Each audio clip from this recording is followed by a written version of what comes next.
Hello everyone and welcome to this recording. In this recording we are going to introduce chapter 2 and we're going to start to look at economic systems and how the economy works, as well as add on to the circular flow model which we covered in the previous recording. So just a quick recap. In the previous recording we introduced the circular flow model, and I said it's quite an important model. Basically tells us about the coordination process in the economy. So how is it that firms or businesses, the government, households, the foreign sector and financial institutions all interact on a daily basis to make an economy function? So in the previous recording, I said you basically have to be able to list the participants and discuss the linkages. For example, households go to work each day, they sell their labor to businesses, businesses give them money in return. Some of this money goes to the government as taxes. Businesses on their profits also pay taxes, so do households. As a household, I've got a choice. I can buy my goods locally produced. I can eat locally produced Beacon chocolate when I go to Pick n Pay, or I can opt for Swiss chocolate. So there's interaction between households and businesses and the foreign sector. And then we talked about financial institutions like banks. Their purpose is there to channel savings between households and firms. So households that save give their money to a financial institution. This institution then lends the money out to businesses that require loans or other households. So that was in the last lesson. In today's lesson, we expand a little bit on the circular flow model, and we discuss the concepts of leakages and injections. So you have to basically understand the circular flow as this flow of goods, resources, money flowing in this particular system. So each of these participants have a role, and goods and services and money flows in the system. So in that sense, then a leakage is anything which leaves the system, and an injection is anything, money, etc., resources which are entering the system. All right, so here we see that any resources which leave the circular flow are referred to as leakages. Okay, so here I have indicated in blue little things which you must know, be aware of, reminders, etc., important things for you to take note of. So for example, here we say a leakage is money which leaves the circular flow. So imports are an example of a leakage. So what happens when firms or South Africa imports goods like I made the example of imported chocolates. The chocolates enter South Africa and the money to pay for them leaves the country. So for example, if they are Swiss chocolates, we have to pay for them in the currency of the country. If it's if it's American chocolates, we have to pay dollars for it. So money leaves the circular flow to pay for imports. Okay, so that is a leakage from the circular flow. An injection then is money coming into the circular flow. Exports is an example of money which enters the circular flow. So when a firm exports, for example, in South Africa, we are big exporters of fresh produce, citrus fruits, that sort of thing, commodities like gold, coal, iron ore. So these firms produce these products. Mining firms produce products. They then export it to other countries. The goods leave South Africa and money comes in from foreign countries to pay for these exported goods. So exports are an example of an injection into the circular flow. So I want you to think about other examples of leakages and injections. and we will discuss these in the live session. Right, then the next part of this chapter looks at economic systems. So at the end of this slide set, I have put YouTube video link to give you an overview of the different types of economic systems. So what we're doing here is in this section, we're basically saying, well, all right, all economies, have different ways of operating. What are the different systems that economies can adopt in the operation and the running of their economies?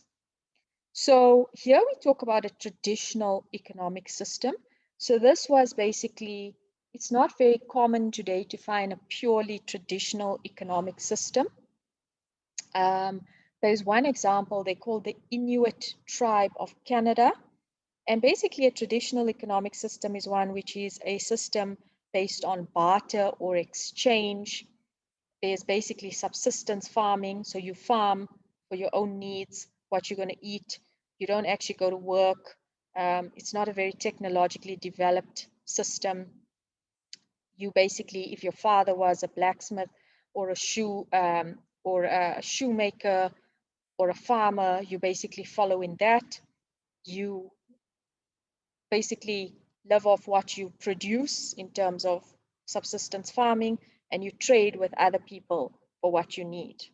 Okay, so not very common anymore. It was based on the barter system. Today, most economies have moved away from that. Especially the rise of industrialization has moved most of the world economies away from traditional economies where we don't necessarily follow what our parents did. We go to work, we live in technologically advanced societies. The next type of system which you would be familiar with and you would have heard of is a command economic system. So here, we also know this as a centrally planned economic system. So the former USSR, United Soviet Socialist Republic countries, Cuba, and basically today, North Korea function as command economies. So what happens here is you have the government which commands or centrally plans everything in the economy.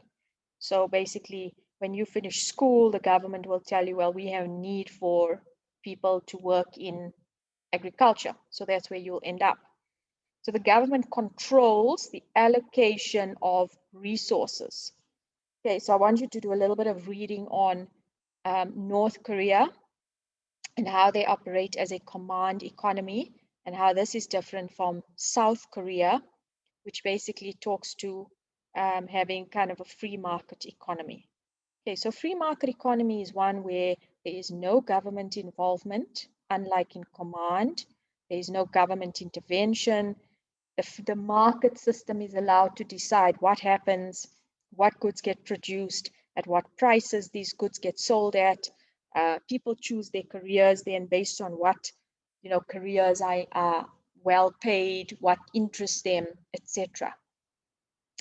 Then we have the mixed economy. So this is as the name would imply, a mix between a little bit of government intervention alongside having the workings of a free market economy.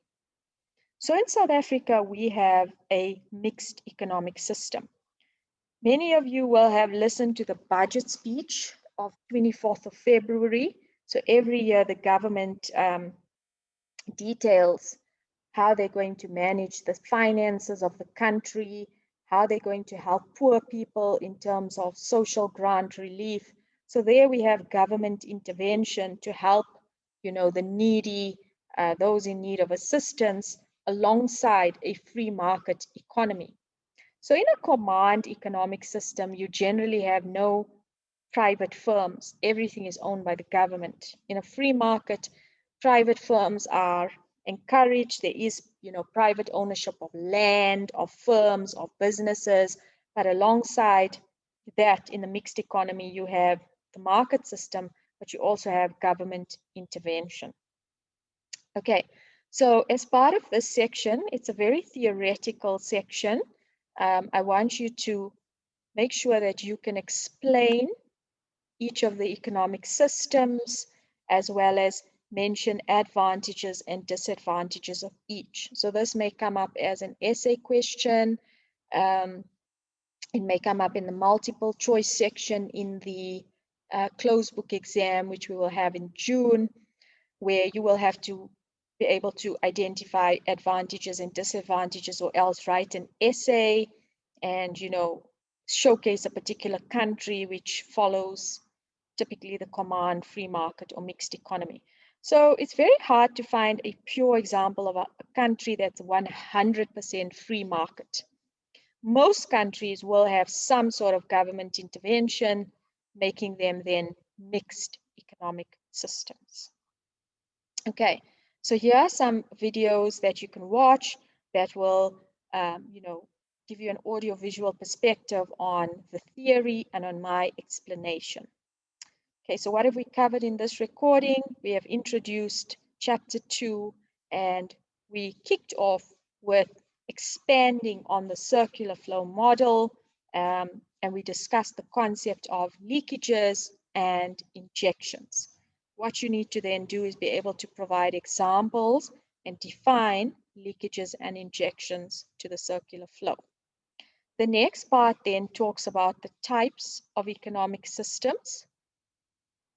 You would have to be able to explain each one, typically give some sort of an example of each one, as well as the advantages and disadvantages of each. And that's where we'll leave it for this recording. Chat to you soon.